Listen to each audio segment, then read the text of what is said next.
প্রকৃতি কি তবে প্রতিশোধ নিচ্ছে? ড্রোন হামলা শহরে এবার দাবানলের আগুন। তেল আবিবের পাশে নেস জিওয়ান দাবানল। আতঙ্কে স্থানীয়রা। আতঙ্কের ছায়া ছিল আকাশপথে। তবে ইসরায়েলিরা কল্পনাও করতে পারেনি এবার মাটিতেই জ্বলবে তাদের আগুন। ইরানের ক্ষেপণাস্ত্রের ভয়ে যে শহরগুলো আতঙ্কে দিন কাটিয়েছে, যুদ্ধবিরতির পর হাফ ছেড়ে বেঁচেছে তারা। তাদের গায়ে এবার লেগেছে প্রকৃতিরই আগুন। প্রশ্নটাও জাগছে তাই, এই আগুন কি কেবল দুর্ঘটনা, নাকি প্রকৃতি নিচ্ছে প্রতিশোধ? বৃহস্পতিবার দুপুরে ইসরায়েলের মধ্যাঞ্চলের শহর নেস জিওনায় হঠাৎই ছড়িয়ে পড়ে ভয়াবহ দাবানল। শহরটি তেল আবিব থেকে মাত্র কয়েক কিলোমিটার দক্ষিণে। আগুন শুরু হয়েছিল শুকনো বনভূমিতে, তবে তীব্র বাতাসে মুহূর্তেই তা ছড়িয়ে পড়ে আবাসিক এলাকা জুড়ে। ফলে যুদ্ধকালীন প্রস্তুতির মতো করেই জরুরি অবস্থা জারি করতে হয় স্থানীয় প্রশাসনকে। ইসরায়েলের সেনাবাহিনী পরিচালিত রেডিও জানিয়েছে, ভয়াবহ তাপদাহের কারণে শহরের পার্শ্ববর্তী শুকনো বনভূমিতে আগুন ধরে যায়। এরপর একের পর এক বাড়ি পুড়তে শুরু করে। ইতোমধ্যেই অন্তত ৩টি বসতবাড়ি পুড়ে গেছে সম্পূর্ণভাবে। আতঙ্কে ঘর ছেড়ে রাস্তায় নেমে আসেন স্থানীয় বাসিন্দারা। ২১টি ফায়ার সার্ভিস ইউনিট একযোগে কাজ করলেও আগুনের তীব্রতা এতটাই ছিল যে অনেক এলাকাতেই দমকল কর্মীরা পৌঁছাতে পারেনি। ফায়ার সার্ভিসের এক মুখপাত্র জানান, চারপাশে শুধু শুকনো ঘাস আর গরম বাতাস।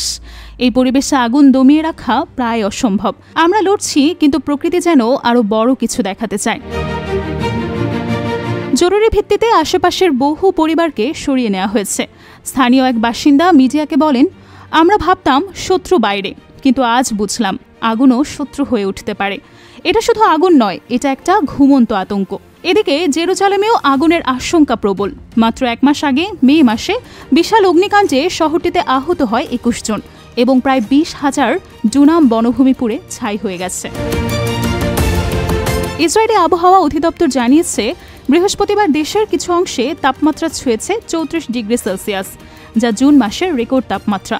জলবায়ু বিশেষজ্ঞরা বলছেন, খরা ও অতিরিক্ত তাপমাত্রার কারণে মধ্যপ্রাচ্য ভয়ঙ্কর এক দাবানল মৌসুমে প্রবেশ করেছে। ইসরায়েল সেই ঝুঁকির একেবারে কেন্দ্রে। এর সঙ্গে যুক্ত হয়েছে সাম্প্রতিক সময়ে ইরানের সঙ্গে চলমান উত্তেজনা। ড্রোন ও ক্ষেপণাস্ত্র হামলার ভেতর দিয়ে ইতোমধ্যেই বিপর্যস্ত ইসরায়েল। তার মধ্যেই দাবানলের মতো অভ্যন্তরীণ দুর্যোগ যেন নিরাপত্তা ব্যবস্থা নিয়ে বড় প্রশ্ন তুলছে। তেল আবিবের চারপাশে বাজছে সতর্কতা সাইরেন। আকাশের দিকে তাকিয়ে থাকা মানুষ এখন নিচের দিকেও ভয় পেতে শুরু করেছে। ইসরায়েলের অভ্যন্তরীণ নিরাপত্তা মন্ত্রণালয় ইতোমধ্যেই জরুরি বৈঠকে বসেছে। স্থানীয় হাসপাতালগুলো প্রস্তুত থাকতে বলা হয়েছে। যদিও এখন পর্যন্ত প্রাণহানির কোনো খবর নেই, কিন্তু পরিস্থিতির ভয়াবহতা দেখে মনে করা হচ্ছে বিপদ এখনও শেষ হয়নি।